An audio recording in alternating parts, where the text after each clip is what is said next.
Hey, what's going on, guys? Missing out here. We're doing yet another Kaijudo deck profile. This is another deck I more or less stole from modestduelist and just switched some cards around. Technically, my daughter did it again because it was her idea to add some fire cards. But this deck is probably not very good, but when it goes off pretty hard. This deck I call Marnik Meme. Like I said, I got this idea from Modest. And the whole point of the deck is to cheat out the best cards in the game as fast as possible, sometimes as soon as turn 3, depending on how lucky you are. We start things off with 3 copies of Prickleback.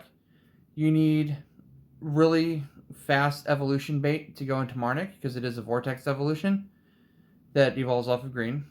So Prickleback is just one of the best cards to, I feel, start off with. It can also go in for shields and then go back to your hand for safety, provided they don't have like a Bone Blades or a Terror Parrot or something in their shields. So Brickleback is a pretty good card. Horned Chameleon, we play 3 of it. Shield Blast creature, so you can potentially get it for free if they start breaking your shields a lot sooner than you want them to. Again, just another small evolution creature, or evolution bait to go into Marnik. We play 3 copies of Drifting Toadstool. I originally hated this card, but this card is absolutely fantastic in this deck because to get a Marnik on turn 3, you have to play a Drifting Toadstool on turn 2. This card is just really good. When it enters the mana zone, enters the battle zone, you take a card from your hand and put it into the mana zone. So some mana acceleration is really good to get that Marnik off super quick. We play 3 copies of Titan Caller. Like Marnik, it is a card released from Eye of the Storm. It is 3 for 2,000, and when you play it, you reveal the top 3 cards of your deck and take a creature that has 6,000 power or more and add it to your hand. Marnik has 7,000, so if you reveal the Marnik, you get a free Marnik off of Titan Caller. We keep mentioning Marnik, so let's actually show the card. General Marnik is a 4 for 7,000 Vortex Evolution creature that evolves off of 2 light and or nature creatures.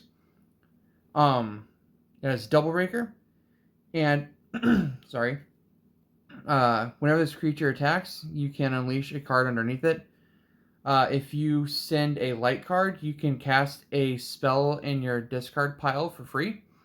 But if you send a nature card, you reveal cards from the top of your deck until you reveal a non-evolution creature, and you can play it for free. So that's really, really good. Like I said, the whole point of this deck is to get him out as soon as possible and hope you get some good reveals, because then you will more likely win.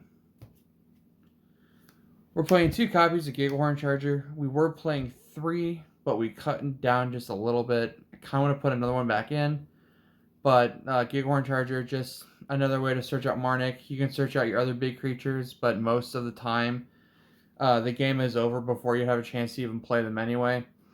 So if you reveal a Charger off of a Marnik, 9 times out of 10, I'll just search another Marnik so I can evolve off of Gigahorn Charger and the active General Marnik in the future.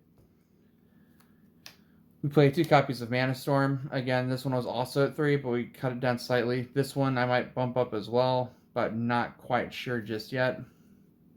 But again, just more mana excel. It's pretty good. 3 Kai's of Cloud Legion.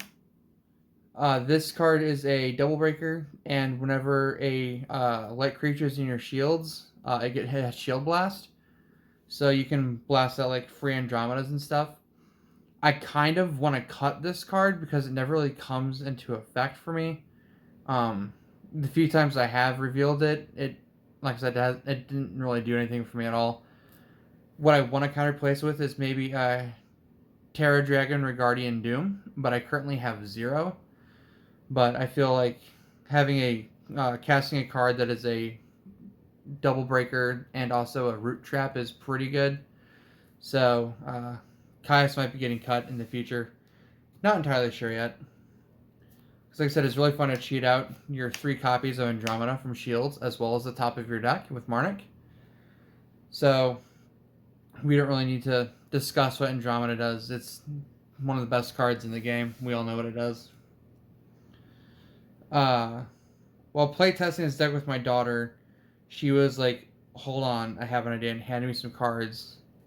and handed me 3 copies of Infernus the Awakened. It was just like, bro, trust me. This card's really funny to reveal off of Marnik on turn 3, because then your opponent can't play anything with 4,000 or less power. And a lot of times that leaves them pretty vulnerable since it's so early in the game. Like turn 3, like what big things are you really going to be playing on turn 3?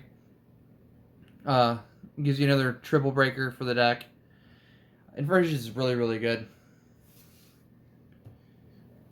My preferred card to reveal off of Marnik on the third turn would be 3 copies of Kurigar of the Hordes, because Kurigar has almost the same effect, except whenever you put a mana into your mana zone, you reveal top card deck, and if it's non-evolution creature, play it for free.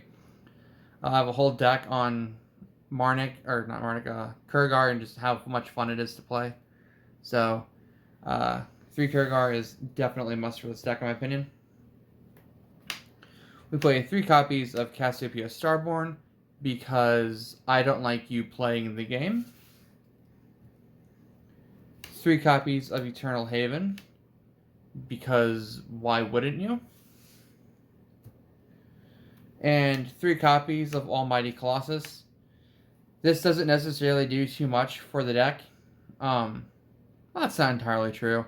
When you play it, you battle an opponent. It's a creature. That's pretty fun. Has Triple Breaker.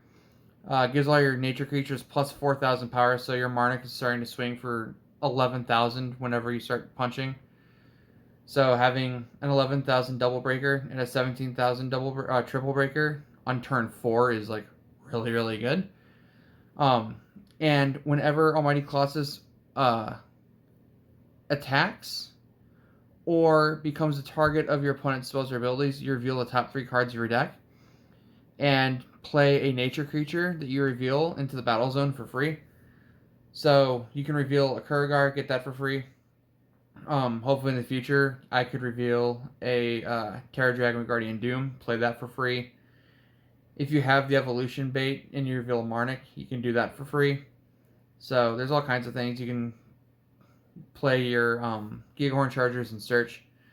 So it has its uses, but it really comes in to effect. But that's the deck. It's really fun. I'm really enjoying it. Like I said, it's probably not the best deck. It's extremely high variance.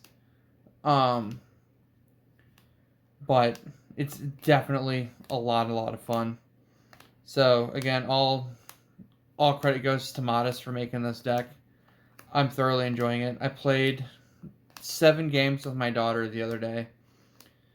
I got the turn 3 Marnik off, I think 3 of those games, and the other games it was a turn, I believe 4 or 5 Marnik all the other times. I mean, which is still pretty decent. You're still getting giant cards out really early on turn 5. The only game I lost was to her playing Dark Fire Rush, which was a deck that was built by Darksigner that plays like Taksha Scourge Gunner.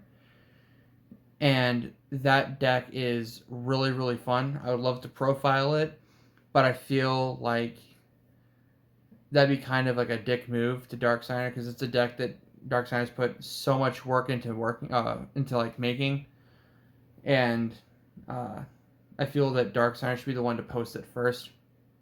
That being said, if you watch Modest Duelist's videos on the tournament reports, you've already seen the deck. He's played it multiple times and has had varying success with it. It's a very good, very solid deck. Yeah, this deck is going up about a month, or this is being recorded about a month before it goes up. So I do plan on making more proxies for some stuff that's like older, like that Sierra and the Unchained, and Emperor Neurons, stuff like that, Volerons. I'd never printed off Underworld Stalkers, so stuff like that that's like really good. I missed. I'm gonna do that. In regards to Eye of the Storm stuff, a lot of people have been saying that they've been having trouble getting playing cards to print off the Eye of the Storm cards that I've given you guys. and I'm not really sure what we can do to fix that. Um, we might not be able to print from there anymore in the future. I have heard that it kind of depends on the person that you get to review your order. So sometimes you'll just get really lucky. Other times they're just going to be like, no, we're not doing it. Go away. And they'll give you a refund. You can try again later, but you might just get denied again. But I'll try and figure something out involving that. But anyway, that's the deck. Shout out again to Modest for making it. And I will catch you guys later for the next Kaijudo deck profile.